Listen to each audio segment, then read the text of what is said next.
Tamaan na yung tatamaan, mapikon na yung dapat mapikon, pero maliwanag po yung pinanggagalingan ko. Pag ikaw isang politiko na meron track record, meron paninindigan, meron prinsipyo, at ito yung mga advocacy na isinusulong mo, you're held to a much higher standard. Hindi yung pangkaraniwang standard ng mga kung sino-sinong politiko lang. And that is the burden of your own making. Dahil ikaw yun eh. That's the beauty and tragedy of it. Kaya kung may mga nagsasabi na bakit naman ganun sina Senator Kiko at Senator Bam? Bakit naman nandun yung posibilidad na sumama sila sa majority? Huwag kayo ma-offend. Natural reaction po yan ng mga supporter. Pati yung mga supporter ninyo na patuloy sa pagtatanggol sa inyo, na dinadownplay ang ganyang discussion, sinasabi, masyado kayong presumptuous, premature yung decision na yan, yung discussion na yan, wala pa naman talagang decision, di ba? Hindi na kailangan tayo yung actual decision para mangyari yan, because the signs are there, and for those of you who are in the know, kasi hindi naman lahat talagang privy sa mga nangyayari sa Senado, no? Unfortunately, medyo meron tayong mga konting alam, no? At saka base na rin sa ating karanasan sa pag-cover niya sa Senado, yung mga ganyan discussion, horse trading, syempre nangyayari yan before the actual decision is made. Hindi pwedeng pag-uusapan na lang natin yan pag nangyari na o kung mangyari na.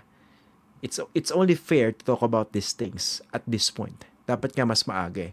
At saka the signs are all there, no? Pag binasa nyo at pinakinggan nyo yung naging pahayag ni Senator Kiko, yung pananahimik na Senator Bam, at yung panayam kay Senator Risa Ontiveros. Kasi kung talagang walang ganyang pag-uusap, ang daling sabihin, hindi, fake news yan.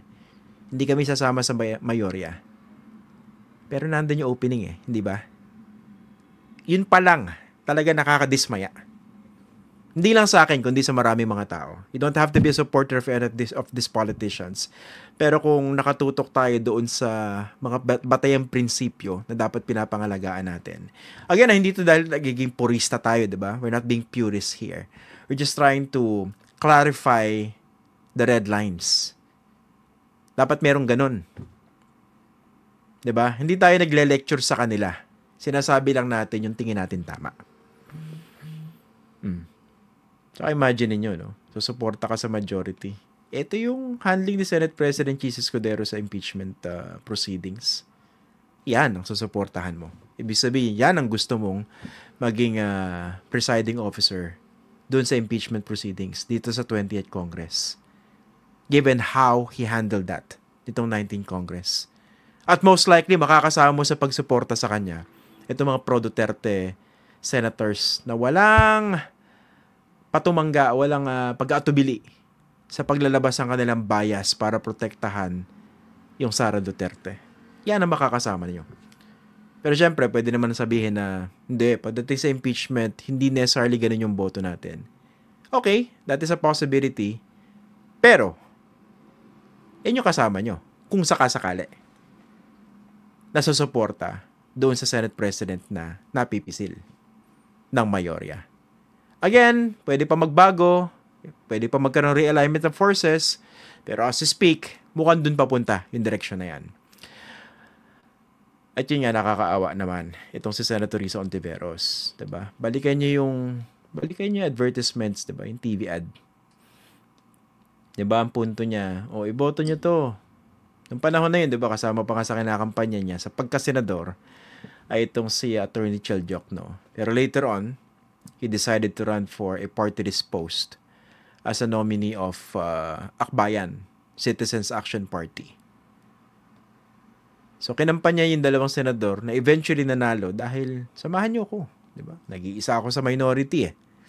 O, noong time na yun, dalawa pa sila ni Senator Coco.